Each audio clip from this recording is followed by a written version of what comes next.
The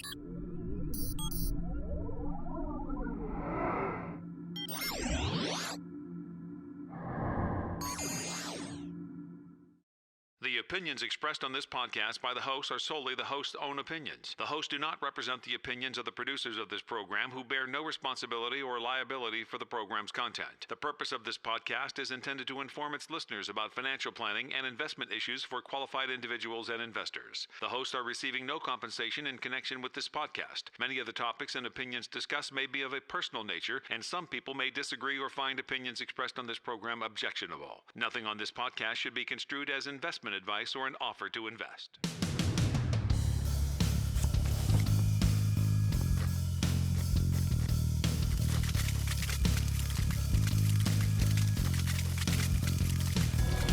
Good day, everyone. Welcome to the Financial Freedom Emergency Room Podcast. I'm your co-host, Tim Black, and with me, as usual, is Thomas Black, MD, the passive income physician. Great to be here, Tim. How are you doing today? I'm good. We've got a very, very, very exciting guest today who drove up all the way from Austin, Texas, home of the UT Longhorns. Yes, sir. So it is Dr. Tom Burns. I am super excited about this interview.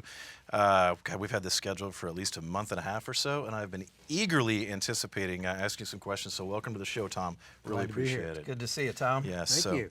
Well, Tom, just to give our listeners a little bit of background, I know you're a Longhorn alumni. You also won't went talk to too much about that, but you know. We'll try not to. There'll be some jabs from you, I'm sure, being a Sooner. Yes. So a little bit about you. You graduated from Southwestern Medical School. You're still a practicing orthopedic surgeon. Right. Since '91, so Yes. You've been doing this quite a while. Yes. Right. So why don't you give just a little bit of brief history kind of on where you are now and you know, your life encompassing as far as healthcare goes and what's transpired. So now I'm a principal and co-founder of a private equity company, but I still practice medicine, probably 2 to 4 mornings a week. Yeah. I have the freedom to practice when I want to.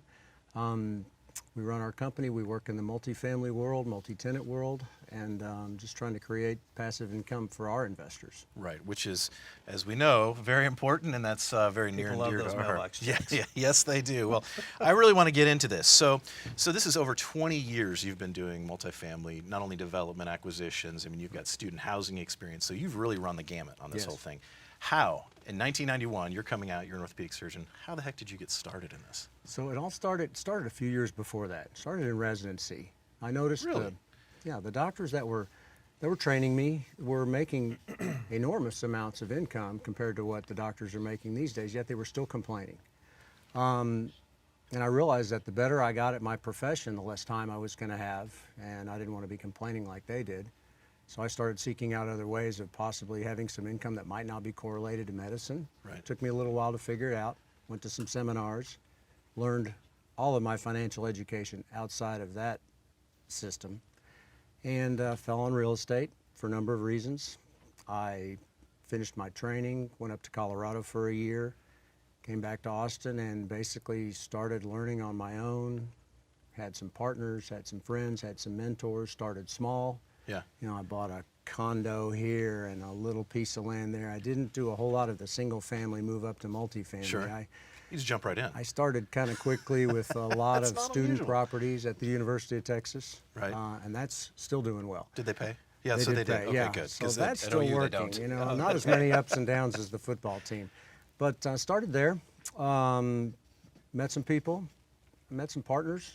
Yeah. And, you know, good partners are hard to find. And had some good ones, had some bad ones, made lots of mistakes. Right. And had a few learn from wins. those mistakes. Yeah, so moved up more and more, and eventually developed a large medical center, developed student housing, started into the multifamily world and acquisitions and development, and that's just sort of ramped up until it came to a point that my current partner and I decided to formalize it even more. We had had a company since 2010, and we sort of pivoted the company and renamed it about a year ago to Presario. Okay. So this is a new iteration of our. So of our same company, new name, basically. Exactly. So you're none of the same, the core values and everything else still there. It's Same just a values, new moniker that you guys have gone And so under. that brought us to where we are today. That's fascinating. So there's not, you know, in residency, and I think of you mentioned going to Colorado. Was that early faculty kind of a thing, or was that fellowship? It was fellowship. Fellowship. Okay, Yes. so you're a fellowship-trained orthopedic surgeon that gets into real estate. Yes. And so when you talk a couple of mornings a month, where's your time split, do you think? I mean, you 80-20? I'm probably 75-25. Right. And I practice because I like it. You know, I meet Right. 20 people every 75% real estate, 25%. Yeah. Yes, sir. Yeah. Yes, sir. Okay. Let's just I just wanted to make sure that our listeners got that. I thought that was the Yeah, case. so I still like it. I enjoy it. And to be quite honest with you, without sounding egotistical, I've been in a position to retire for 10 years. Right. And so, Which is a great feeling. Yeah, so it's been great. But it made medicine nice. So I enjoy what I do. I have great help at the office. I've got somebody that can be there when I'm not there. I'm here today. There's somebody else there. I can say tomorrow I'm not going to be there unless I have surgery. Right. Take care of them. So, I've worked 2 days this week and 3 days last week and none the week before, So, and I'll take a month or so in the summer vacation because I can run my real estate company Right, from from a anywhere. distance. So real estate provided that freedom for you. 100%. Right. 100%. Right. So And it's it was just- by design. It was. I mean, Yes, this sir. wasn't an accident. So No. so if you were somebody tuning into the show right now and they're working out or they're on their commute home and there's an orthopedic surgeon in Atlanta, Georgia, and he's sitting there thinking, wow, Tom Burns has got it together. What is the one piece of advice that you could give them to say, listen, it's not going to get better, or I know you're tired, these kind of things. So what advice would you, if you weren't yourself then and you didn't realize and have that foresight, what do you tell somebody? I'd tell, get some education, Right. learn. If you're watching this podcast, you're already getting some education. But learn, see what else is out there, because, boy, it's a liberating feeling to really enjoy your work. Right. And if you enjoy your work and you want to enjoy it more, find a way to get some passive income. If you don't enjoy your profession, which there are folks out there that are in burnout phase, if that's the case, there is a way out. It's not a magic pill. It doesn't happen right away. Right. But it can be done. Learn, get some mentors, get some partners. There's things that can be done. Start with education. You mentioned a few minutes ago real estate. That Yes. became kind of your avenue. Why real estate? For a number of reasons. It's a hard asset. I like to touch, feel, and smell what I own. But as a physician in particular, you can do it alone or you can do it with partners. And, doctors, they do a lot of stuff alone. They are Yep. the Lone Rangers. We Right. are the Lone Rangers. Right. Well, we're taught that way. We're taught to be We independent are. thinkers, and it's Absolutely. contrary, and that's what's so hard about it. And it takes Yep. it takes a bit of humility to learn to work with some partners, but work with some partners. It can be done full or part-time, and you can leverage other people's time, knowledge, and education. Right. And so it fit for me. I could play doctor, so to speak, in the morning. Early on, I was playing doctor or whatever, 6:30 to 5 in the afternoon. My real estate career started at 5:30. There were a lot of people in town said I was lucky. They just didn't realize I was working until Yeah, midnight. right. every day. right. Yeah, it's funny how that 10 years, you're a success overnight. Right? Yeah, exactly. Yeah. And so, but it can be done anytime. And so, little bits at a time, those little bits of passive income, they add up after a while. They start making babies, and eventually, you've got some substantial income coming in that's Right. not coming from your medical world. Which is, then that's the point. You can step away and look and say, wow, I've really created something fun Yes, here. absolutely. So, very good. Very good.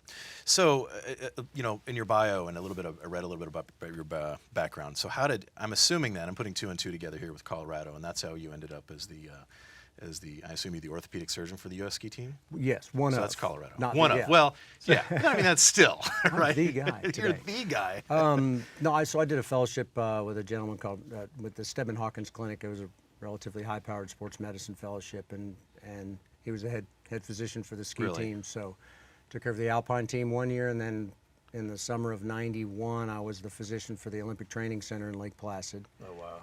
And it was What a cool experience. It was in Lake Placid that I met the freestyle team. If y'all have ever watched the Olympics, Oh, yeah. the guys Yeah. that jump Yeah. up and do all the flips. Yeah. Oh, yeah. Well, I got to be real good friends with them. I was young and athlete. I'm a frustrated athlete, which Right. is why I'm an orthopedic surgeon.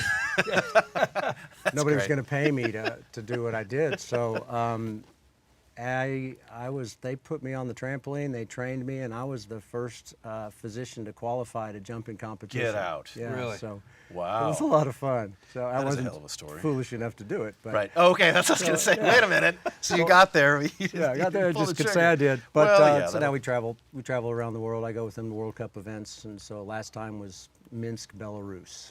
Really? What So, an yeah, travel amazing the world. experience. It's a lot of fun. Yeah. I bet it is. And then, that's got to be liberating also that you don't, you can leave the orthopedic practice, Sure. go do this, totally just a different poker in the fire, right? Right, Big exactly. deal, big deal. Well, I'm really excited because there's one topic, and I know you probably get asked this all the time, and you know what's coming, don't you? I do, yeah. You do. Tell me the story. So for those people that are out there, you know, I wouldn't say the Bible, but one of the things early on in my career in residency was reading Rich Dad Poor Dad. I mean, that was really what transcended, and it was, some people take it literally. I mean, to me, it wasn't a roadmap. It was just an idea change in how you think about things, right? And so I read it in residency, and I'd been harping on Tim for a decade, saying, hey, you got to read this book, and it changes how we were brought up and how we were taught to think about money. Much so. And over time, it really shifted things, and it's provided me with just the world. So for those that don't know, that you were actually mentioned in his book, and so how did that come about? And I mean, I've been trying to piece this together, and I can't even find a roadmap. See, well, it's and you're right. The book is awesome, and it's not a how-to. Right. It's just a thought process. Right. book. Exactly. And I think that's what caught me. Right. So the stories, it's unique, I guess. I was always a reader, so as you know, even from residency, I was reading books on real estate and things such as that.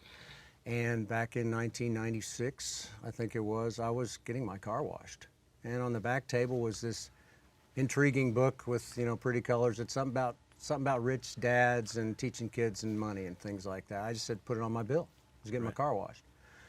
I took it home, and about 11:30 that night, I was actually going to bed, and I just kind of flipped the cover to see what I was going to read one day. I got a little bit intrigued, sat down. About 3 or 4 hours later, I was finished with the book, and it was 3 or 4 in the morning, and I was jumping around like Bluto on Animal House. I didn't know what to do. And so you had been an orthopedic surgeon for 5 years then? Oh, absolutely. Okay, Yes. gotcha. So, and I was already on my path. I was trying to create passive income at the time. So this thing resonated with me perfectly. And there's a particular graph in there that just I've had in my head since that time. Right. I know which one you're taking off. And so I didn't know what to do. And I waited till about 6:30 in the morning, woke a friend of mine up and said, I just read the best book I've ever read in my life. I said, you have to read it. I got it to him. He read it in a day. And on the front cover, there's a phone number for the publisher. So we got to know who this guy is. Right. So we called the number, and we expect to get, XYZ Publishing, and I'll right. get you in touch with the author. You know what's coming here. And exactly. Did he freaking answer? This is Robert. You're kidding The author, me. Robert Kiyosaki, answered He the phone. answers the phone. The reason he answered the phone is that Rich Dad, Poor Dad was written as a brochure to help advertise the game cash flow.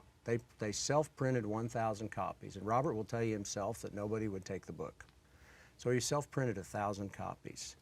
The copy that was bought at that car wash was the first copy ever bought in history. So, You're kidding me. You were the number one I was the Where was first, this car original. wash? the first And it was in book. Austin? It was in Austin. Wow. Because Robert's good friend, a guy named Keith, who owned the Keith Cunningham, who's quite an entrepreneur himself in Yeah. Austin. He owned the car wash. So he said, So "Hey, say I'm going to stick him in there I'm for not you. selling my books. Will you take a dozen Oh of my these God. books?" So we called Robert and we said, "How many of those books do you have left?" Oh, and by the way, the following day I went and bought the other 11 books. They had Right. 12 books. I went and bought all the rest of the books and started handing them out. And we said, "How many books do you have?" And he goes, "Well, I sent 12 to Austin, so I have about 988 left." My friend says, "I'll take all of them." So, and we went out to Phoenix. Robert taught us how to play cash flow. My wife won the game, so Robert gave us his game. Wow. And we got to be friends. And then we went to his house, and he starts hauling books out of his trunk. And I said, "Dude, I don't want to take all your books." He goes, "Nobody's going to buy them anyway." And now look, So kidding we me? started passing That's an books amazing out, story. and obviously it is what it is. It's changed so many lives. Oh, yeah. And No, I mean, it's that's kind amazing. of where the friendship started, and we're part of where the book started. So, just last December, I gave Robert the original book. Oh, you did. Oh, you So did. He's Oh, got that's it now. cool. Yeah. So Wasn't this because he did the cruise with the real estate guys? Yes. And this was his 20th year. 20th anniversary. 20th anniversary Yeah. of the book. Yeah. Yep. God, what a great story! I had no idea Yeah, that it's it was kind that of a fun profound. story. Like, yeah.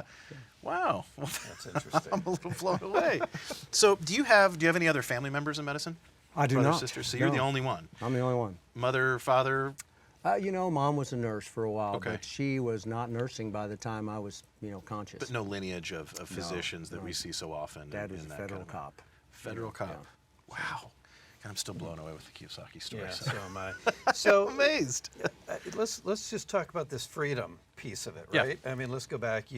This was kind of your salvation, much like you talked Right. about. let's just kind of, if you're a physician now, today, and you're much younger than both of us and Tom, and you're starting to get into the grind, right, of being a physician. Where do you go? You're in this tough world. What advice do you have for those doctors out there to start to learn about passive income and creating that pathway? Well, start here at the Financial Freedom ER. Oh, there you go. You know, there are a lot of podcasts out there. There are a number of podcasts. There's groups where you can meet that talk about real estate. Real estate may not be your thing. There's there's infinite ways to make money. Right. Start trying to get educated. Find out what might excite you. And then I would say, I truly do like the partnering thing. Where you can leverage other people's time. Now that partnering you may just be investing with somebody that really knows what they do, but get started. Right. The first is just get started. Just jump And in. one of the things we say, and we just said this on a podcast we recently did, is investing in wealth it's a team sport. Absolutely. Right? You want to surround yourself with people that are smarter than you, or not necessarily smarter, but have a specialized niche that can help you take that next level. Because owning 100% of everything like doctors like to sometimes isn't the best thing.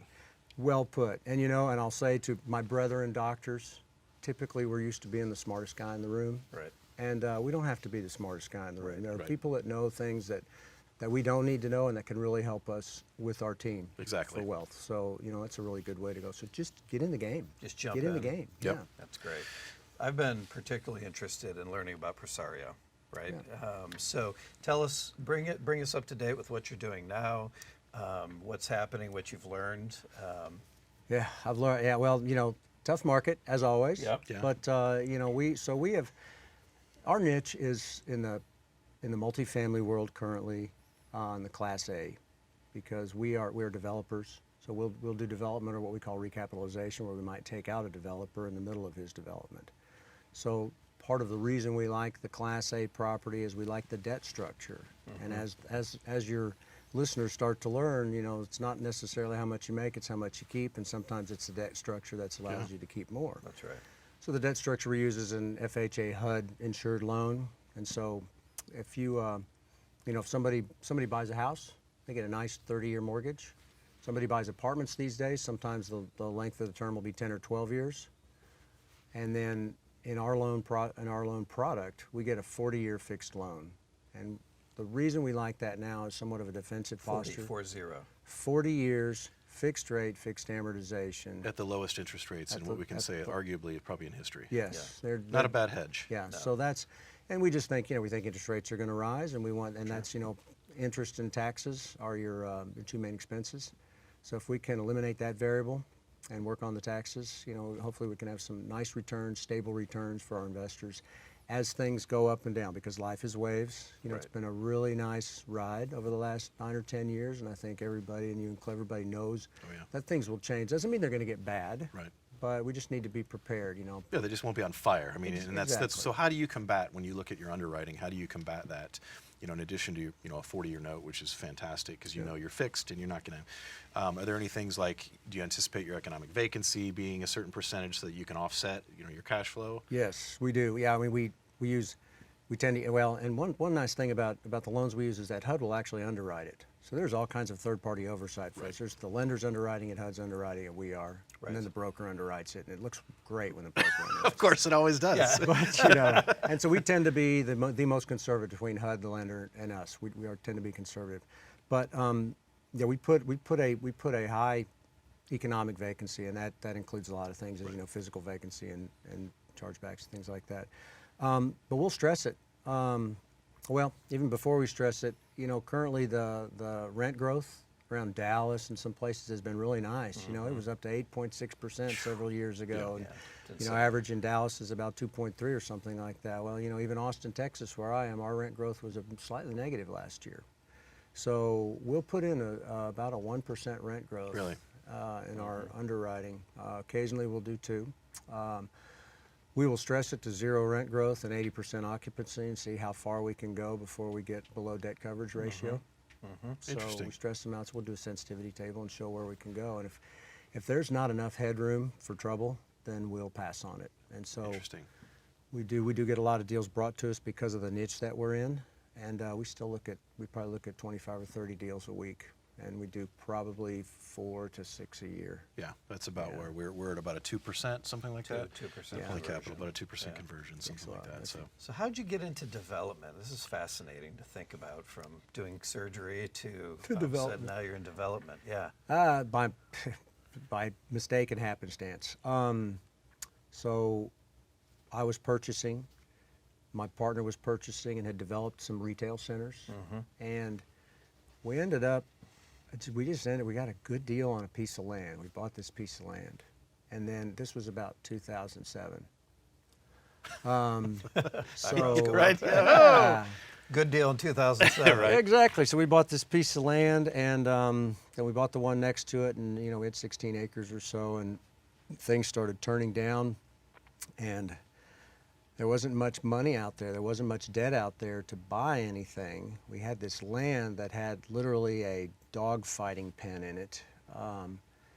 And so somebody introduced us to this. They said, hey, you ought to look at these HUD things. And we did not know about HUD at the time. So this was 2009 probably by the time we started looking at that.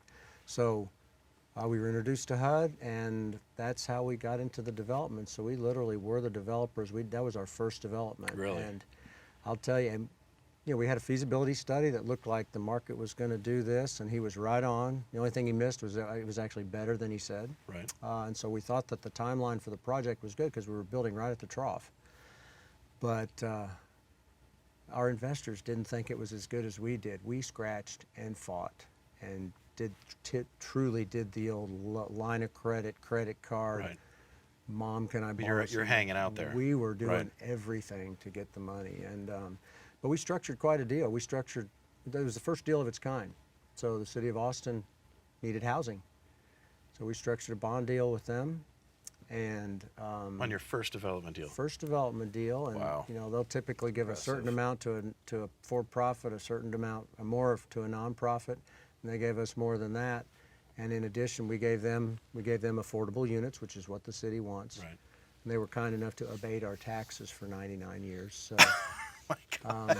Are you kidding me? Nope. Wow, you struck the deal of a century there. So do you have investors coming back going, hey, sorry, I was so hard on you. Oh, yeah. Can I go back and put another couple $100,000 in the deal? Our investors love us. That was a good deal, and it Yeah. makes us look really smart, but we just did it. It was just timing. Right. You still own it? We still own it. We have, if you want to know, I won't give you full numbers, but we owned it. We built it. Took us 14 months to build it, leased it up, and at year 6, we refinanced it. Gave the investors back their original principal plus another 80%, and it's still making 13% cash on cash if their money was still in. Right, So, and then they're building up their equity You don't want again. to sell it. Yeah, no, we don't want to sell it You now. could- Yeah, where are you going to take the money? And Well, place and our refinance loan was for 35 years.